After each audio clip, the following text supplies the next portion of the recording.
Bom dia. Estamos mais uma vez aqui com o nosso programa Estilo de Vida é Consciência, um projeto gerado dentro do Grupo de Pesquisa em Estilos de Vida e Saúde da Escola Superior de Educação Física da Universidade de Pernambuco, com o propósito de trazer aqui sempre boas conversas, convidados que tenham muito a contribuir. E hoje temos um convidado muito especial. Faz tempo que eu tenho o desejo de trazê-lo aqui, nossas agendas não batiam e agora estamos juntos para conversar. Dr. Wilson Oliveira Júnior, muito conhecido dentro da Universidade de Pernambuco e certamente pelos aqueles que atuam na medicina e na área da saúde. É um nome que tem trazido grandes contribuições no campo da cardiologia, que é a sua especialidade, mas não só. Dentro da cardiologia ele tem inovado, tem trazido conhecimentos da área da psicossomática e agora fala muito da medicina humanizada. Agora não, desde sempre, mas hoje falaremos do livro que ele lançou hoje, recentemente. Então vamos conversar com o Dr. Wilson. Sem mais delongas, Dr. Wilson, apresente-se para quem nos assiste. De onde você veio, sua formação, quem você é? Me formei na Universidade de Pernambuco, né? Fiz o mestrado em doenças tropicais, com um direcionamento para Chagas, e hoje eu sou o professor emérito da Faculdade de Ciências Médicas. Muito bem. E responsável, foi fundador do ambulatório de doença de Chagas, conhecido popularmente como Casa de Chagas, Perfeito. Onde a gente atende os pacientes com doença de Chagas. É um assunto que vamos voltar a falar sobre, porque é uma entidade que precisa de ajuda, né? Muita. Temos iniciativas com a sociedade. Sem dúvida. Então vamos falar sobre isso. A gente vai ter, inclusive, podemos falar o bazar que a gente tem exatamente com essa finalidade. Sobre isso que eu gostaria de falar mais à frente. Muito bem. Porque a doença ela é gerada pela pobreza e gera mais pobreza. É uma doença social. Não tenho dúvida, não tenho dúvida. Pessoal, o nosso programa ele tem um escopo muito bem definido no próprio título, né? Estilo de vida. E é sobre isso que vamos começar a nossa conversa. O estilo de vida, doutor, ele é dito que hoje é a medicina do momento ou do futuro. Aliás, existe até hoje uma especialidade, medicina do estilo de vida, né? Não faz tempo que eu penso muito mais numa postura, né? Não é bem uma especialidade. Exato. Não é? É um modo de pensar a medicina. De pensar, né? Perfeito. E não faz muito tempo que isso veio à tona, né? como conhecimento sistematizado. Eu me lembro que, na ocasião, eu fazia exatamente um estudo acerca do que é que se passava dentro da medicina relativo ao estilo de vida, porque a doutora Dione, que é diretora ainda, creio, diretora. Né?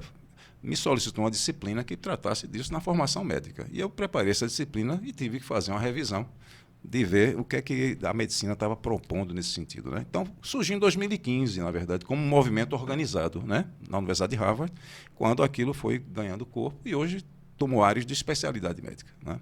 Bem, isso é claro que a gente não vai falar da medicina pura e simples, mas o estilo de vida que chegou revolucionando. Hoje todo mundo fala em estilo de vida. De fato, me parece que a preocupação com os vários pilares ou os vários fatores que compõem esse termo guarda-chuva se justifica, não é, doutor? Especialmente dentro do olhar do cardiologista, que é o órgão que, eu diria assim, centraliza todos esses problemas que nós sofremos desse mundo maluco, né, acelerado que nós vivemos.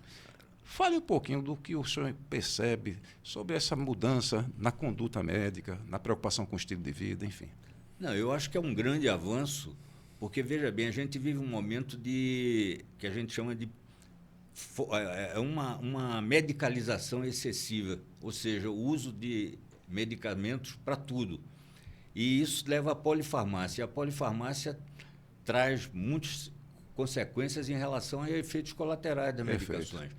E se a gente fizer uma retrospectiva, na verdade, o estilo de vida, Hipócrates já advogava o estilo de vida. Quando ele ia conversar com o paciente, ele via não só a doença, mas ele via toda a estrutura, porque às vezes o contexto é mais importante do que a doença. Sem dúvida. Quando você vai tomar uma decisão, você tem que levar em consideração exatamente o contexto daquela paciente. Todo o cenário, né? O cenário, exatamente. Isso. Porque, veja, o ser humano tem uma verdade paradoxal, a gente é semelhante e diferente. Né? Então, é estranho, né? Mas é exatamente isso que o ser humano é. Porque você tem 3 pessoas semelhantes e diferentes. Sem dúvida. Então, quando você vai tomar a conduta, você tem que tomar uma conduta individualizada. Perfeito. Qual é o perigo do protocolo? É você querer que o doente se adapte ao protocolo, quando o protocolo deveria se adaptar ao doente. Perfeito. Então, o doutor protocolo, ele precisa rever isso aí, porque cada paciente que está na minha frente, ele exige uma conduta que é, digamos assim, singular para ele. Eu não posso usar o protocolo como uma receita de bolo.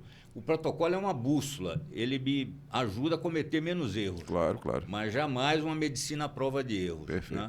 E o estilo de vida dentro da medicina, sobretudo dentro da cardiologia, ele tem uma importância muito grande. O grande desafio, o maior desafio é mudar o estilo de vida. Se dizia que quando você pensa em mudar o estilo de vida, você devia convidar o melhor profissional que existe para que ele pudesse fazer isso, porque é um desafio. É um desafio. Pra você ter uma ideia, não em relação... Depois a gente vai falar da mudança do estilo de vida, mas eu vou falar em relação, por exemplo, às doenças crônicas. Apenas metade dos pacientes que têm doença crônica, eles tomam a medicação corretamente. Então, quanto maior o número de comprimidos, menor a adesão. Se você toma 4 comprimidos, depois de um ano, apenas 25% continua tomando. Por isso que surge hoje a polipílula, para você tornar a adesão melhor, porque num comprimido só você de uma tem... vez só você já dá tudo. Perfeito. Em relação ao estilo de vida, é um desafio para o médico. Sem dúvida. Né? E eu acho que só agora a gente está olhando para o estilo de vida como algo que merecia ter sido olhado muito antes. Com certeza. Né? Eu tinha um professor no mestrado, Dr. Jorge Bento. Ele era professor da Universidade do Porto, já aposentado, foi reitor, inclusive. Do Porto, em Portugal. Né? Então, eu fiz mestrado na Universidade do Porto. E aí ele dizia uma coisa que eu achava, na época, assim, um tanto ousada, mas hoje eu compreendo e concordo plenamente com ele. Ele disse, olha, saúde, nessa perspectiva ampliada, é muito mais matéria pedagógica do que médica. Porque foi bom você falar isso. Por O quê? letramento Exato. em saúde, ele tem um impacto importantíssimo, tanto na melhora da sintomatologia, ou seja, de qualidade de vida, como também desfechos duros. Porque se você faz uma psicoeducação, por exemplo, que é algo que, dentro dessa diretriz que a gente vai falar depois, da relação entre o cérebro e o coração, né? Ela tem muito a ver com isso aí. Essa necessidade de você ver, por exemplo, a esteatose hepática, que é a gordura no fígado. Aí você diz, não, isso é do hepatologista. Não, não é do hepatologista só. Porque o indivíduo que tem esteatose hepática, ele tem mais doença cardíaca. Porque há toda uma inter-relação com o processo de inflamação. Entendi.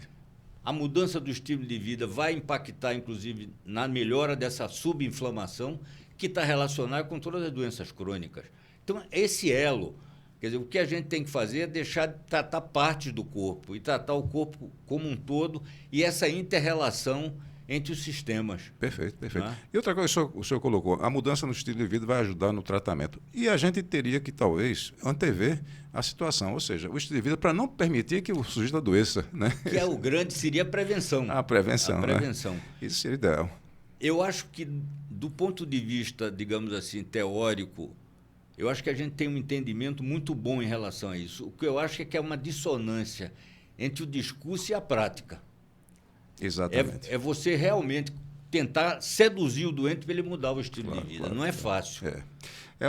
Aí eu concordo com o doutor Jorge. É uma questão pedagógica. Né? É uma questão... O letramento em saúde é algo fundamental.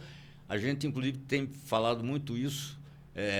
Você veja que aqui é para entregar nas crianças, para elas pensarem na doença de Chagas como algo que continua sendo um problema de saúde pública. Eu vejo que esse material foi produzido em parceria com o Instituto...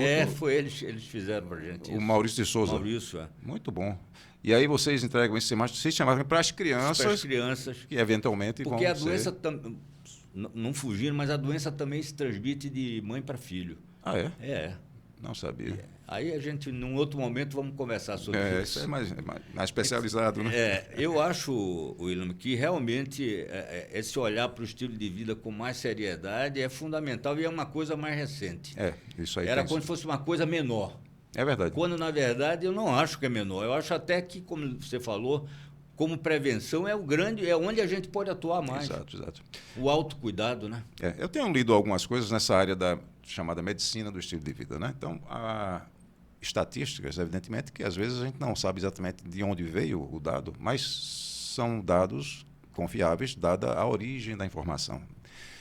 Diz que 80% dos males que afligem a humanidade poderiam ser prevenidos, dada a condição de melhores escolhas, né, para as pessoas fazerem uso na sua vida cotidiana, que é exatamente o que é estilo de vida. São as nossas escolhas, nossos comportamentos. Né? Não é nada misterioso. Não. É só nos educar a fazer melhores escolhas. Né? E aí eu concordo com você. Eu acho que o letramento em saúde é fundamental para impactar essa mudança do estilo de vida no mundo real. Claro. É isso que eu questiono, sabe? As nossas escolas elas estão muito longe de prepararem as pessoas para a vida. Eu digo que preparam mal e parcamente para o mundo do trabalho, né? Mas para a vida está devendo muito ainda. Muito. Né? Poderíamos ter escolas que preparassem melhor para a vida. E talvez fosse um dos pilares da escola o letramento para a saúde, né? Educação para a saúde. Educação para a saúde. Teríamos muito menos problemas. Isso não tem o peso que deveria ter. É verdade. O letramento em saúde. É verdade. Né? Ou literacia em saúde, né? Isso. Agora, o estilo de vida é um assunto, eu diria assim, mais recente, né? Caiu na boca do povo não faz muito tempo, todo mundo agora está preocupado com o estilo de vida. Verdade. Mas um assunto que eu, quando iniciei minha carreira profissional, Wilson, me chamou muito a atenção, porque é do perfil pessoal. Eu sempre tive muita atenção às questões, eu diria assim, mais subjetivas da vida, né? As emoções, o que nos move, o que faz com que tenhamos melhores ou piores escolhas. E o grande erro da medicina, só para complementar isso, foi anular a subjetividade. Pois é.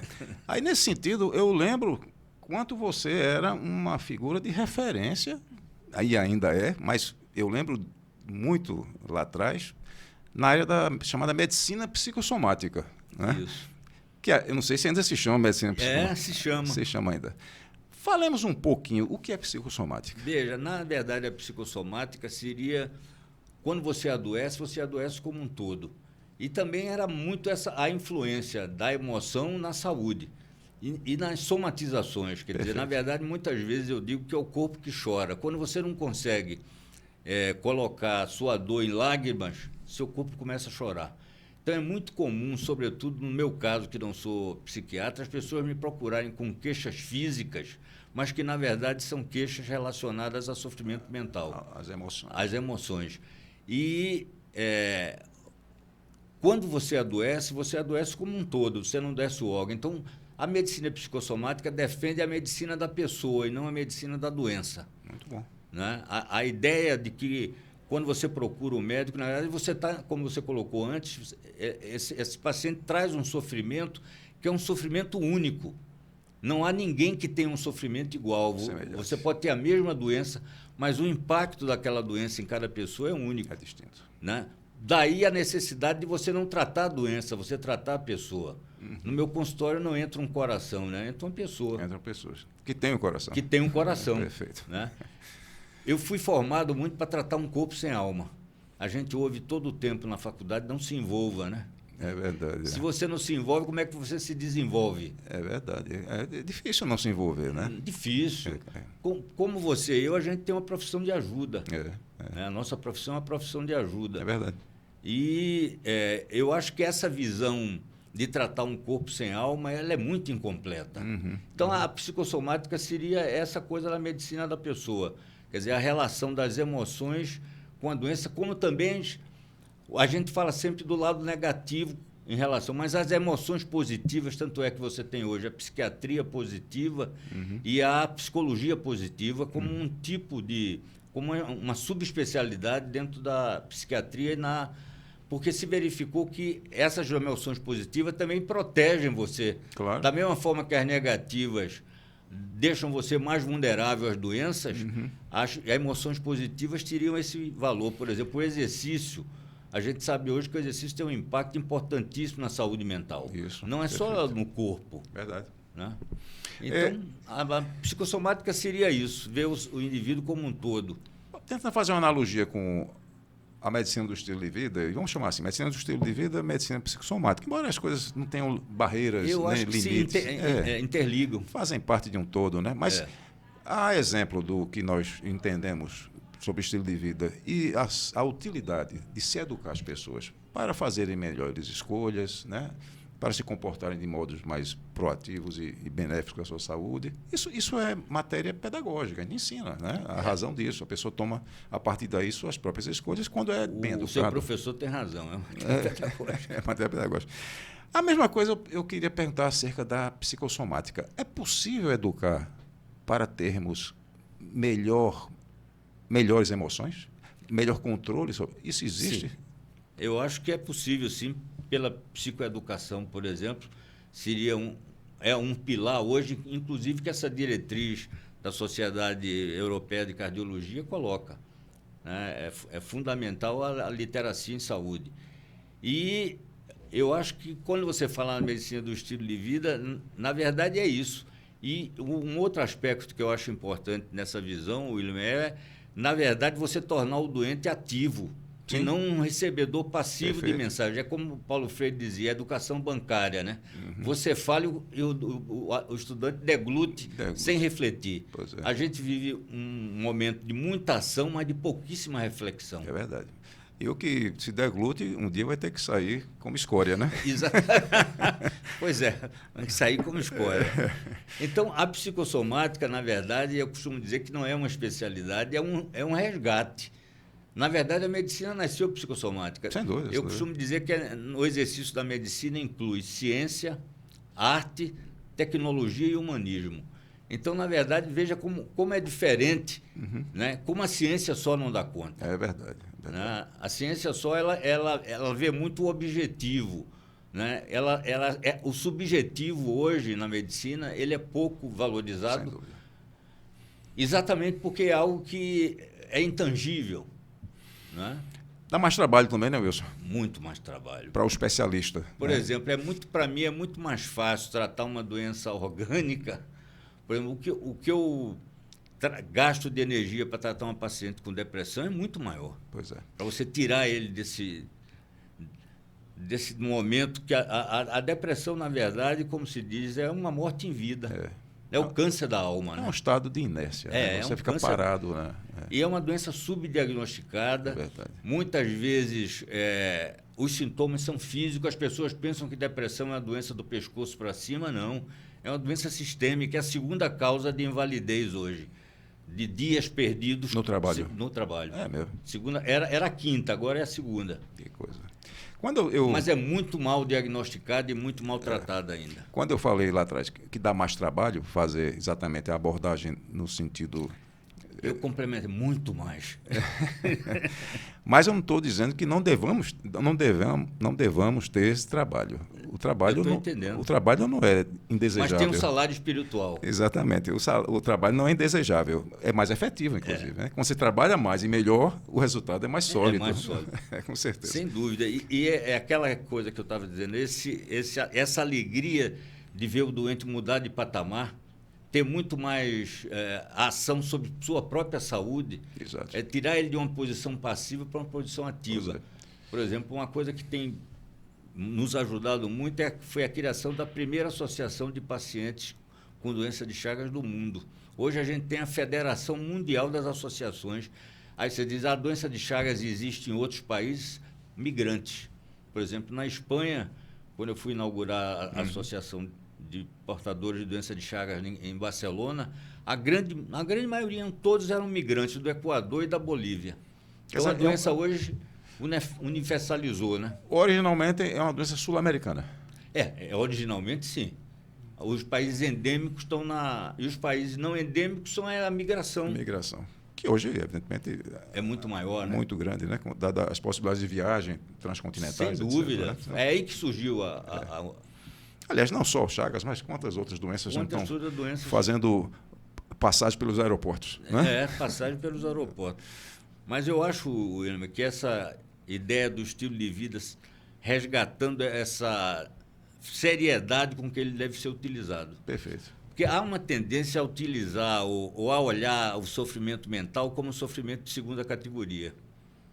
No geral, o que dá manchete é o sofrimento do sangue. Mas o sofrimento mental, para mim, é indizível. Por mais que você me fale do seu sofrimento mental, você está dizendo o que é possível traduzir em palavras. Mas é muito maior do que o que você está dizendo. É verdade. E a doença, eu não sou especialista, sou um observador, eu digo, criterioso do mundo. A doença mental é uma doença, não para o especialista, eu digo para a sociedade, chata. Sim. Incômoda, desconfortável. Estigma. Né? E você quer manter distância dessas pessoas. Você não quer falar, você coloca debaixo do tapete.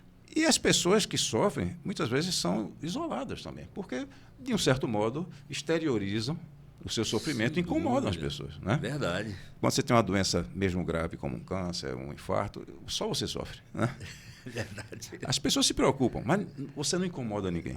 Verdade. Talvez seja essa também. Também. A doença mental ainda tem um estigma muito forte. Exato, né? Exato. Lamentavelmente. Lamentavelmente, está porque, sofrendo veja, muito. A gente vive uma epidemia de doença mental. É né? verdade. Nunca se teve tanta doença mental como agora. Cada vez mais em jovens. Né? A gente tem, recentemente, esses suicídios em série de médicos. Né? 9 médicos se suicidaram no mês de novembro. Impressionante isso. Né? Então, é algo que deveria interessar muito mais a qualquer profissional da área da saúde, Claro, não é só da medicina. Claro. Né? E hoje você sente assim, você senta numa roda de conversa de amigos, você tem a queixa constante do quanto pessoas próximas estão ansiosíssimas, perturbando inclusive a dinâmica familiar, com aquela ansiedade. É um filho, é um marido, é uma esposa. Antigamente isso não era tão comum, né? Não. E veja, quando alguém adoece, a família adoece. Adoece junto. Então, muitas vezes o estudante dizia para mim, eu gosto do doente, não gosto da família. Eu dizia, reveja se você quer ser médico. Porque você tem que formar a tríade terapêutica, o paciente, o médico e a família. Se você não tiver a família como seu aliado, você não muda estilo de vida nenhum. É verdade. Né? Você tem que entender que a família faz parte desse contexto. Ela não pode ser ignorada. Perfeito. Né? Dadas as proporções, é aquilo que a tríade patológica da epidemiologia, o ambiente, o agente... É epigenética. A epigenética, exatamente. E o ambiente mais próximo é a família, evidentemente. Né? É do dia a dia. Tem maior troca de influências. Exatamente.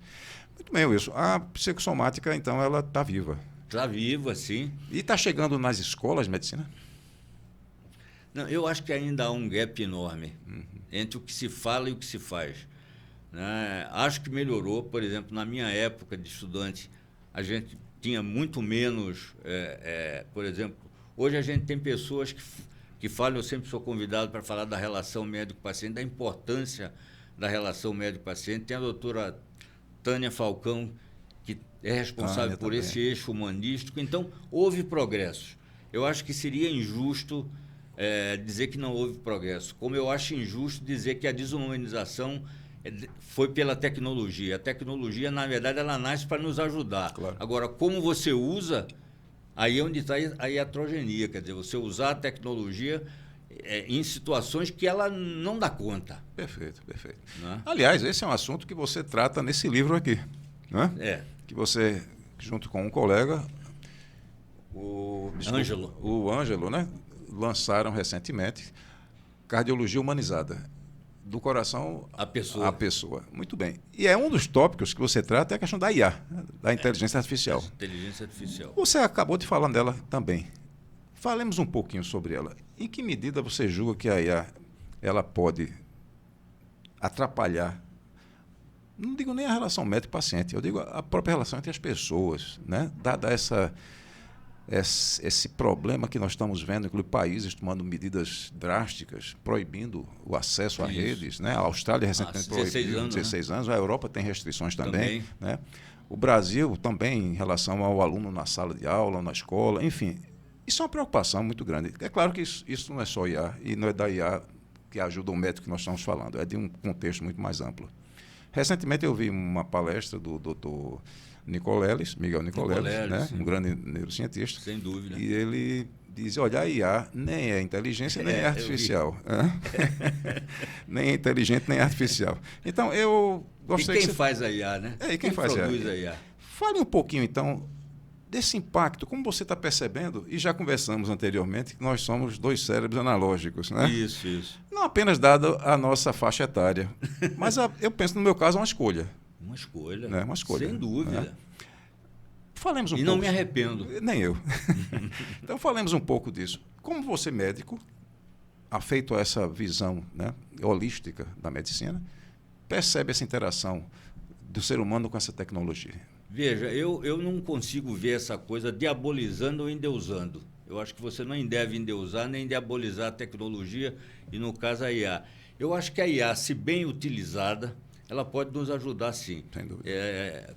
Antes de começar o programa, nós conversávamos exatamente isso, que eu tinha colocado que, na verdade, a IA daria mais tempo para que você pudesse se dedicar ao paciente. Perfeito. Se isso ocorrer, ela é bem-vinda. Agora, o grande problema é você querer que a IA resolva coisas que não é da competência dela. Sem dúvida. Por exemplo, a consciência, o pensamento crítico, as emoções, isso são coisas realmente de um ser humano que nasceu analógico e vai morrer analógico. Agora, você falou uma coisa importante e é preciso que nós tomemos aqui como uma advertência.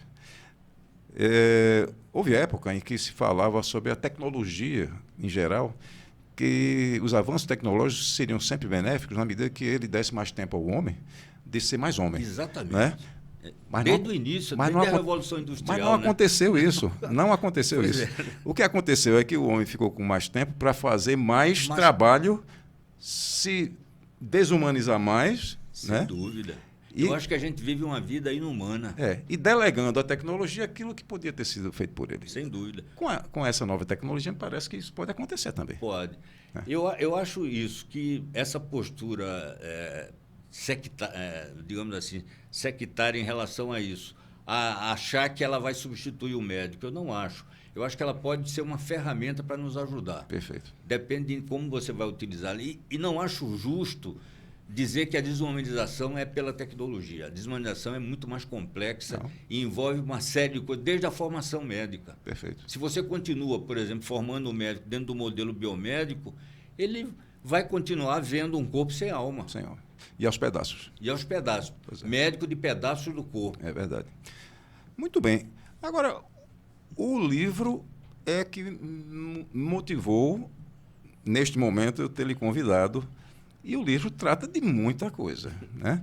Esse livro, em que medida ele pode estar indo para as mãos certas, né? Chegando na mão do médico, do futuro médico, do estudante? Como é que vocês estão pensando o uso desse livro?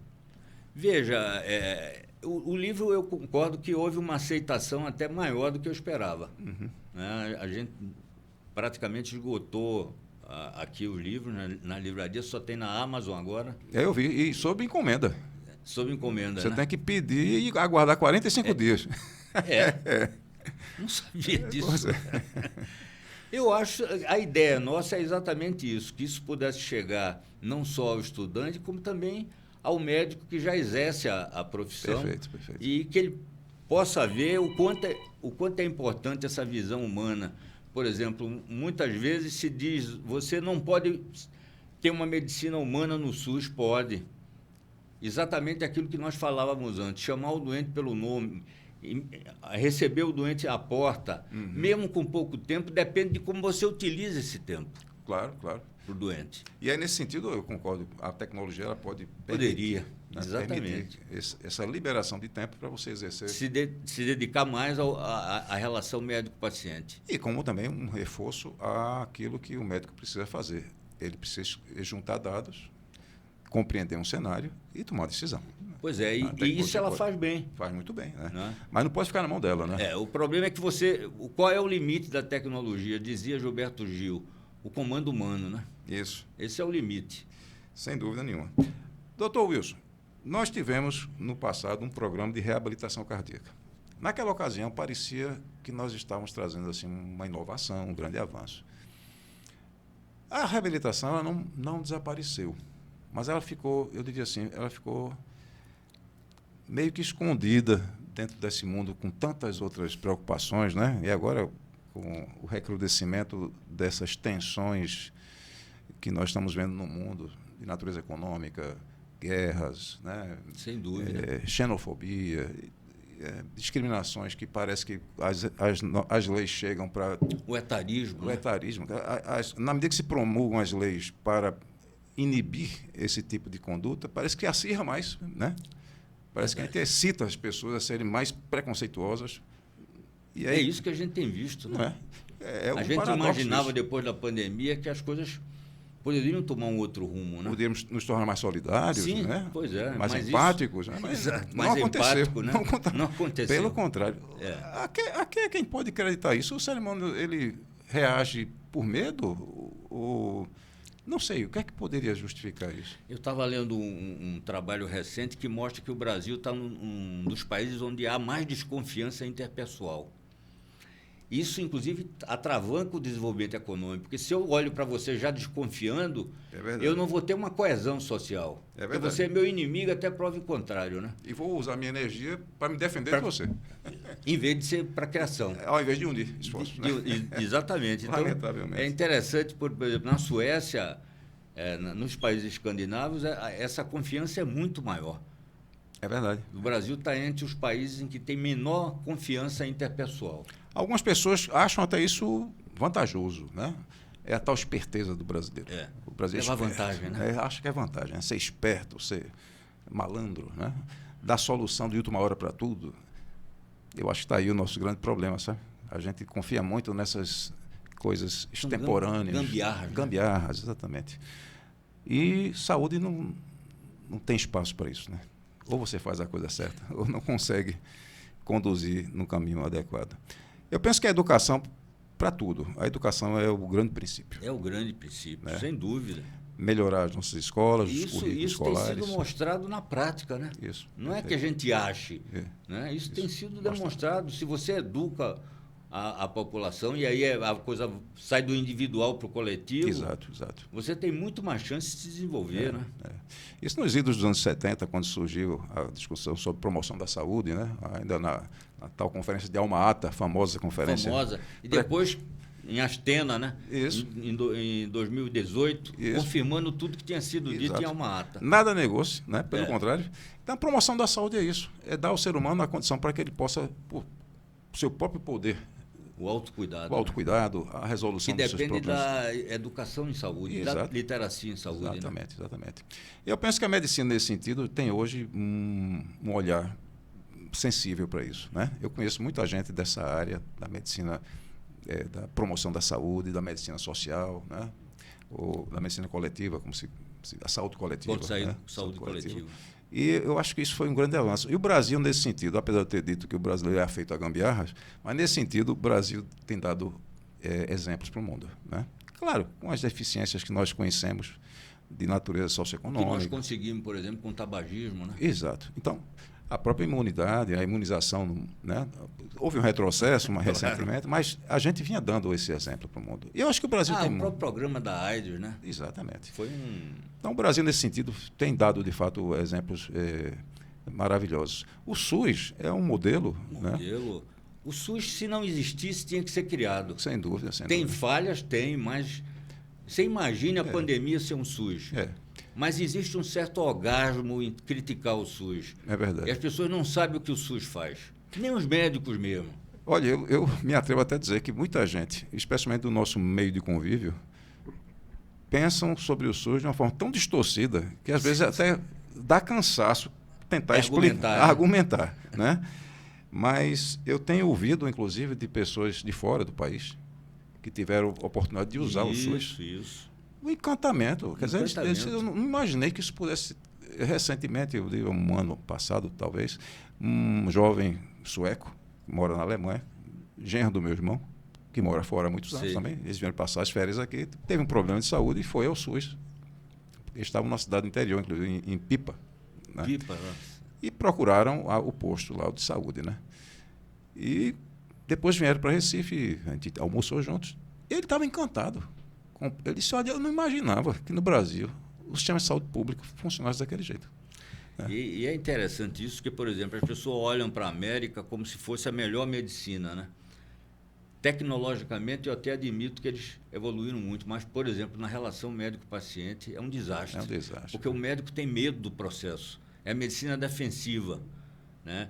Fizeram uma enquete entre os americanos qual o percentual que estava satisfeito com o atendimento. Apenas 25%. Olha só. Exatamente por isso. Porque eles têm tecnologia, mas eles têm uma relação médico-paciente extremamente impessoal e muito em cima de protocolo. Quer dizer, enquanto a gente aqui no Brasil está avançando na humanização, lá eles avançam na desumanização, né? É E impressionante. ainda isso. mais com essa figura que eu costumo dizer que é uma aberração humana, né? O Trump não é um ser humano, é uma aberração humana, né? E, lamentavelmente, faz escolas pelo mundo, né? Pois é.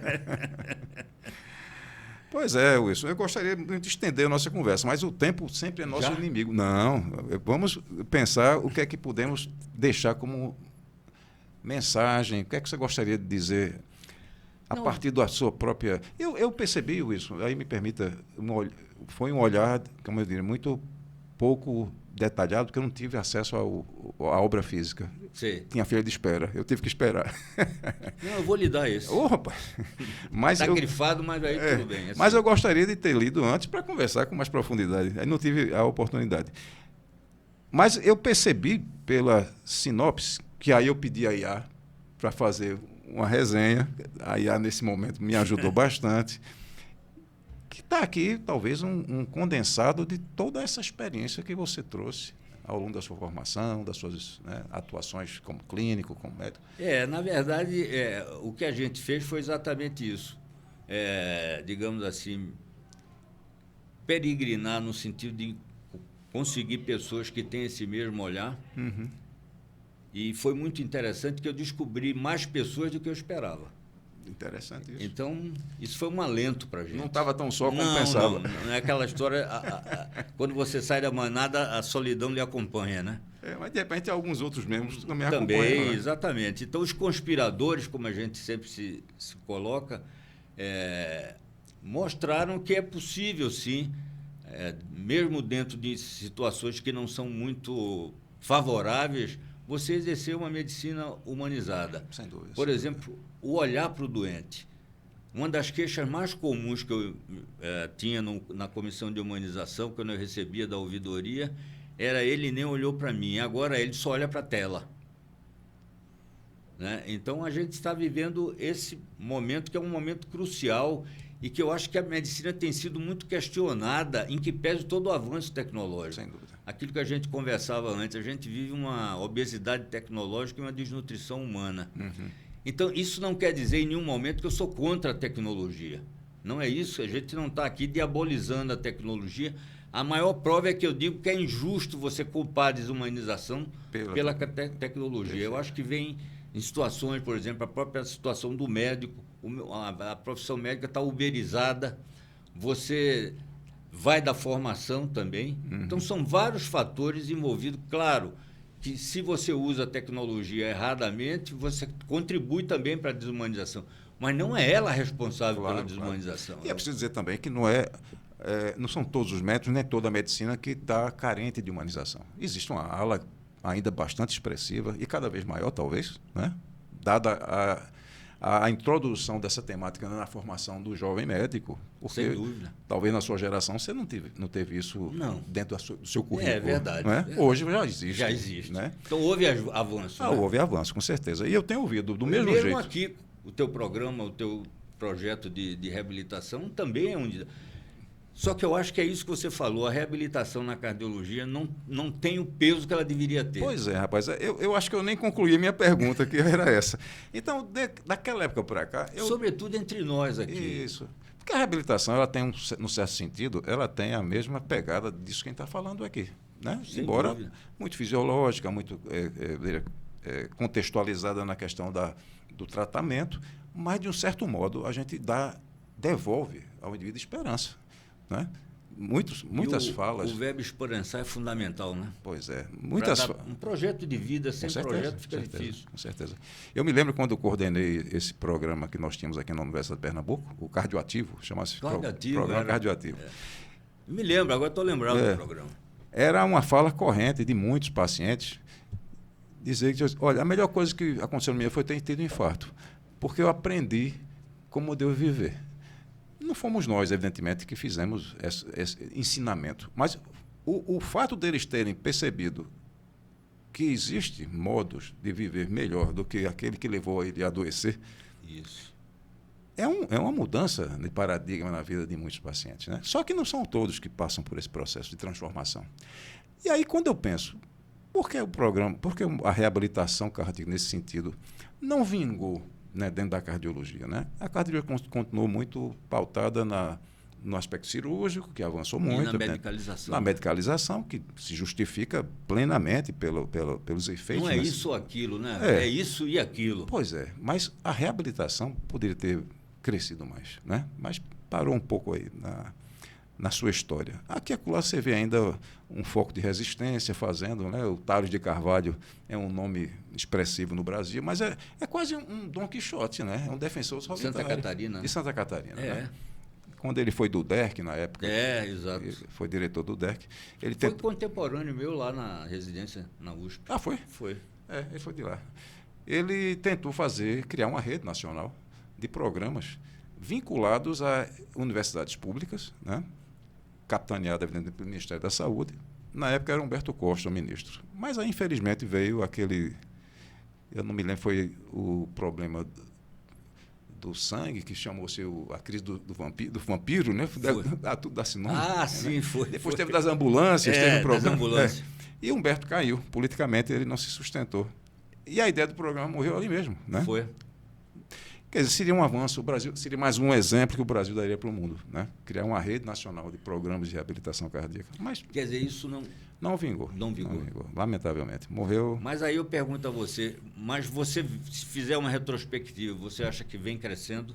A reabilitação cardíaca? Sim. Eu estou fora do campo, digamos assim, da atuação, né? Mas a minha disciplina, dentro da faculdade, eu ainda trato da temática. Não, no Brasil não. Os dados recentes, ou os mais recentes que eu tenho, dão conta de que a demanda e a oferta de serviço é infinitamente distante, né? É porque eu penso isso. Infinitamente distante. No Brasil... É um gap enorme. Enorme. Né?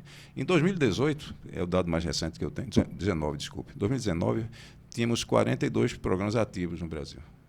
42 programas. Quando você vai olhar, por exemplo, para os Estados Unidos, que a gente falou um pouco agora, praticamente cada empresa tem um programa de reabilitação cardíaca, né? Cada grande empresa, né, tem seu próprio programa. Então, isso realmente o Brasil está precisando retomar. E naquela época era uma grande novidade. E a gente achou que poderia, a essa altura, estar também bastante consolidado e, infelizmente, não foi. Mas, veja, está dentro desse bojo, né? Porque isso aconteceu com a psicossomática também. Também. Por isso eu perguntei, ainda está viva? Pois é. Porque não se fala muito mais, né, Wilson? Não.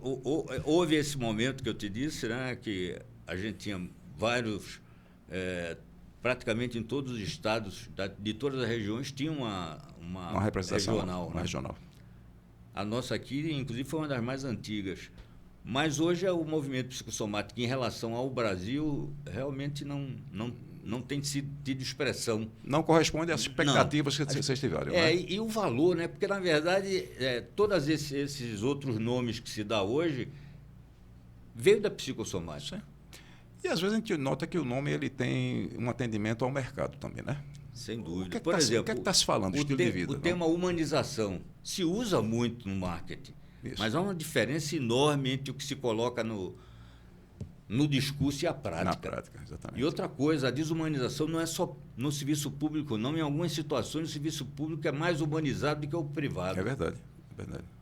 Entendeu? Eu acho que a gente vive uma crise de imaginar que o hospital é hotel.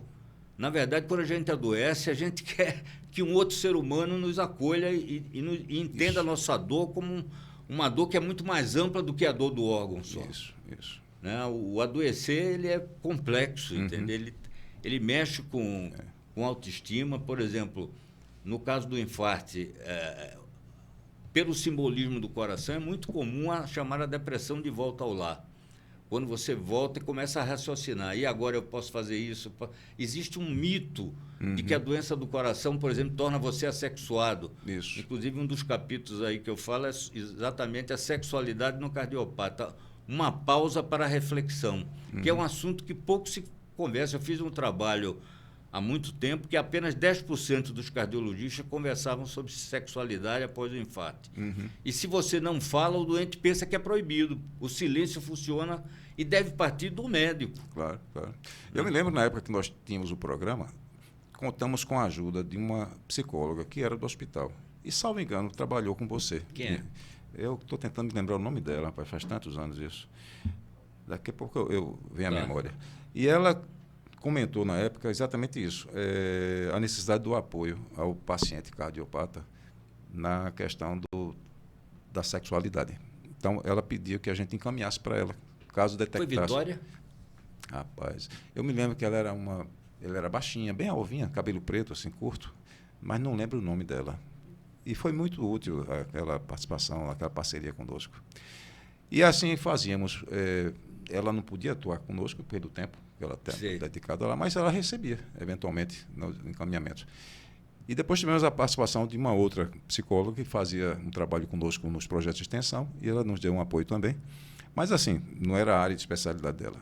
Mas, eventualmente, surgia exatamente a discussão sobre a questão da sexualidade. A queixa dos parceiros, das parceiras. Isso. Né? E tentar resolver essa situação. Por exemplo, eu me lembro, quando eu estava atendendo com residentes, um caso de um paciente que tinha sido operado há 2 anos, tinha feito ponte safena, e eu sempre, na hora que eu entrava para ver o paciente, eu sempre perguntava como está o trabalho, e aí, como sempre, eu pergunto, como está a vida sexual? A esposa dele me disse, doutor, pelo amor de Deus, até que enfim alguém falou isso. Há 2 anos que a gente não tem relação, porque eu tenho medo que aconteça alguma coisa. Então, veja como esse assunto não é abordado como deveria ser. E por uma falta de uma pergunta. De uma pergunta, exato. Uma pergunta mudou, né? Mudou tudo. Que coisa. Essa coisa é tão assim que eu fui participar de uma mesa redonda que era sobre isso, sexualidade do cardiopata. Uhum. E eu mostrei lá tudo que eu pensava, e um dos componentes da mesa disse, você deve ter problema nessa área, porque você está muito interessado. Veja logo... a que ponto a gente chegou. Meu Deus do céu. E era um especialista, sabe? Pois é, então era um pouco brincadeira, mas isso lá no fundo... Toda brincadeira tem um fundo de verdade. Tem um fundo de verdade, né? Então mostra como a gente precisa evoluir. É verdade. Pois bem, Wilson, como a gente sempre diz, assim, gostaríamos de ter várias horas para continuar conversando, mas a gente tenta manter o programa dentro de uma medida de tempo para que nós tenhamos o ouvinte interessado no próximo. Teve um programa nosso aqui que foi excelente, talvez um dos melhores, sobre a importância da leitura para o cérebro ou para a saúde. Mas é fundamental, né? Com o neurologista Gutenberg Guerra. Sim, sei, bom. E o escritor Sidney Nicéas. O escritor? Sidney Nicéas. Um dos livros mais conhecidos dele é Os Amores de Lourdes. Os Amores de Lourdes. Foi bastante falado na imprensa, enfim. E com o colega Alexandre Zarias, como eu disse, é um sociólogo e antropólogo. Então, foi uma conversa... Foi ótimo, né? Ótima. Foi bem amplo. Quando abrimos os olhos, rapaz, era 2h15 de programa já. Foi. Eu digo, como é que a gente faz o corte? Não tivemos coragem de cortar nada. Mas isso, evidentemente, para a dinâmica de um programa de rádio, isso não é bom, não é? Então, a gente procura manter, mas não quero inibir nada que possa ser dito aqui por você. Portanto, a palavra é sua. Você vai dizer agora o que você quiser, para quem você quiser e como quiser. Não, veja, na verdade, primeiro, não fiz no início, agradecer o convite. A gente realmente estava pensando já há algum tempo de participar. Houve esse desencontro de... Porque são poucos digamos assim, as possibilidades que a gente tem de conversar sobre isso. Mesmo dentro da cardiologia, esse é um tema que não atrai. É verdade. Né? Eu me lembro que em Porto Alegre sugeri essa mesa e no início tinha mais palestrantes do que ouvintes. Seguramente, se você fizer uma aula sobre ressonância magnética no coração... Vai lotar, né? Vai lotar, entendeu? Então, eu ouvi já de algumas pessoas, eu sou assim, vou morrer assim. Não tem nada a ver com minha competência técnica. É lamentável isso. Mas eu acho que competência técnica sem competência humana pode ser extremamente perigoso. Com certeza, com certeza. Né? Ou ineficaz. Né? Ou ineficaz, exato. Então, eu acho que a ideia é exatamente isso, é trazer à tona e, sobretudo, envolver a sociedade, porque não vai mudar só porque você ou eu estamos falando isso aqui. Se a sociedade não tiver uma posição ativa, dizer, olha, eu quero ser atendido como uma pessoa e não como um objeto. Eu quero ser atendido não como a medicina do órgão, mas a medicina da pessoa. E dá ao usuário o entendimento que isso é direito dele. Sim. Não é favor que ele recebe. É como caridade e justiça social. Exatamente. É completamente diferente, né? Muito diferente, né? A caridade você diz, eu vou te fazer, mas fique aí. Você não pode aspirar nada. Não saia da sua casta, né? Isso. Não, sem dúvida. Eu acho que esse assunto ele precisa ser muito falado. A gente pode trazer vários outros especialistas que venham, mas todos falam dessa necessidade, do quanto hoje precisamos resgatar o humano em tudo que fazemos. É o que faz a diferença hoje. Faz a diferença, rapaz. Porque a técnica você ensina, né? Mas a questão humana, como dizia Platão, é difícil ensinar virtudes. Claro. E, se possível for, é pelo gesto. Sem dúvida. Né? Paulo Freire falava muito bem isso. Diminua cada vez mais o discurso do gesto. Quer dizer, é você ensinar fazendo, ensinar fazendo. Exatamente. Até a frase que eu citei na nossa conversa anterior, que eu acho que é da Bíblia, diz assim, enquanto a palavra convence, o exemplo arrebata. Arrebata. Né? Eu acho que isso aí é muito forte. Resume bem o que a gente está tentando falar aqui. E eu acho que esse tipo de oportunidade de você falar sobre isso, ele não é muito frequente. Sem dúvida. Então, eu acho que duas coisas que eu digo. Falar sobre esse tema e falar sobre doença de Chagas, eu tenho que arranjar sempre um horário. Porque isso faz parte da minha presença na medicina. Eu posso dizer aqui, a casa não é minha, mas estou oferecendo, viu? E eu quero que você sinta à vontade. Se você tiver um assunto que seja do interesse de ser veiculado, a gente abre espaço. Não, a gente pode depois falar sobre a sexualidade do cardiopata. Ótimo. Né? E aí é o capítulo até que eu escrevi. Poderíamos falar sobre a sexualidade como um todo, até convidar, quem sabe, um psicólogo, uma psicóloga, ampliar. Sim, claro. Porque isso foi bom você falar. Hoje a medicina tem que se basear na multidisciplinaridade. Exatamente. Não dá mais para você imaginar que o médico só ele não consegue dar conta. Com certeza. William. Então é fundamental. A participação da enfermagem, por exemplo, é fundamental. Acho, inclusive, que a enfermagem não tem sido considerada no valor que ela tem. Concordo com você. Eu digo sempre que quanto mais distante a relação da enfermagem com o médico, mais subdesenvolvido é o país. Concordo com você. Eu tive grandes experiências em projetos de extensão com alunos da enfermagem que me impressionaram muito. Veja, ainda alunos, né? Claro, com supervisão de professores da enfermagem. Mas eu digo, é uma área profissional que merece muito mais atenção e valorização. Né? Concordo plenamente. Eu acho que a gente tem esse débito. Exato. E algumas outras especialidades que são muito pouco faladas também, a fono.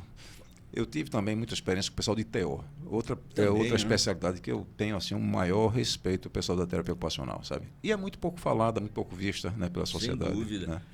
Inclusive, nessa diretriz europeia de doença mental e coração, eles chamam exatamente do time, né? E o time é formado pelo psicólogo, enfermeiro, médico e psiquiatra, o cardiologista e o psiquiatra. Perfeito. É sempre nessa visão multidisciplinar. E tem que ser. Porque o médico não dá conta sozinho. E uma coisa que eu noto sempre você valorizando o profissional da educação física, que é a minha formação, né? Você tem tido sempre essa... É uma visão, eu diria assim, de formação, mas eu diria uma generosidade também de sua parte. Você sempre dá destaque à participação e necessidade de incluir nas equipes, nos trabalhos, especialmente na Casa Chagas. A gente tentou e durante algum tempo a gente teve. Não estão mais? No momento a gente não tem. Aceitamos ajuda. Eu tenho um certo sentimento de dívida com vocês, sabia? Porque quando a Cristina convidou o colega Marcos André para conhecer, porque havia uma relação familiar, né, da Cristina com alguém também da família do Marcos André, que é um colega nosso aqui da Marcos André Moura. E ele me chamou, porque eu tinha tido a inserção na área de reabilitação cardíaca, para conhecer o projeto. E eu vi que estava se tendo a vontade, mas não tinha a disposição, quadro para fazer, né? E eu estava entrando no doutorado nessa época. E eu digo, Cristina, lamentavelmente, eu estou entrando no doutorado agora. Estou me desvencilhando de responsabilidades para poder fazer o doutorado, né? Quando eu encerrar, eu venho conversar com vocês, para ver se eu posso ajudar. Foi quando eu soube que já estava lá uma equipe fazendo um trabalho. Não, no momento, é bem-vindo, viu? Podemos quem sabe não é o momento de fazermos algo, né? Tá certo mesmo. Porque é fundamental para o doente cardiopata, inclusive para a autoestima dele, a questão física. Isso, perfeito. Os mitos que se tem, por exemplo, um aspecto bobo, não usar o termo chagásico. Quando você usa o termo chagásico, você está identificando a pessoa pela doença. Aidético. Né? Então, são coisas simples. Rotula. Né? Então, eu acho que é uma coisa para a gente voltar a conversar. Com certeza. Embora eu não seja mais o coordenador, mas eu levo você lá para gente... Com certeza você ainda abre portas. Você foi na Casa de Chagas já? Fui, conheci lá o trabalho. Muito bacana, muito bem organizado. Foi algo que me impressionou. Mas, lamentavelmente, na época eu não estava com condições de ajudar. Vamos ver se a gente consegue. Meu amigo, foi um prazer enorme. O prazer foi meu. Ter você aqui. Né? Eu, como eu disse, eu já tenho uma admiração à distância pelo seu trabalho, né? Pelas suas posições. Né? Tive a chance de ver você ainda há muito tempo fazendo palestras parece impactantes, que me deixaram... Eu disse a você, de memória, o que eu me lembro dessas palestras. A gente pinça frase, né? E foi um prazer estar com você aqui, viu, Wilson? Não, o prazer foi meu. Ele me foi muito prazeroso. E eu acho que em algum momento da vida que a gente tem que separar o joio do trigo. Né? Então, houve um grande salário espiritual nessa nossa conversa. Ah, com aqui. Certeza, não tenha dúvida. Eu não tenho dúvida disso. Porque nada como você encontrar eco, né? Isso fortalece você. É bom. Né? Eu não estou só, né? Exatamente. Como eu disse a você, quando você sai da manada, a tendência é você ter mais se sentir. É verdade. Bem, Mas, estamos chegando ao final de mais uma conversa, né? Excelente conversa, no nosso programa Estilo de Vida é Consciência. Esse programa vai... Jamais a inteligência artificial terá consciência. Ah, com certeza. Eu não tenho dúvida. Nem estilo de vida, né? Pois é. E esse programa ele vai ao ar uma vez por mês, na última semana de cada mês. Ok? Então, teremos o prazer de, novamente, mais adiante, nos encontrarmos com você com mais um excelente tema, com um excelente convidado, como foi hoje a conversa com o Dr. Wilson. Esperamos vocês no nosso próximo programa. Um abraço e até lá.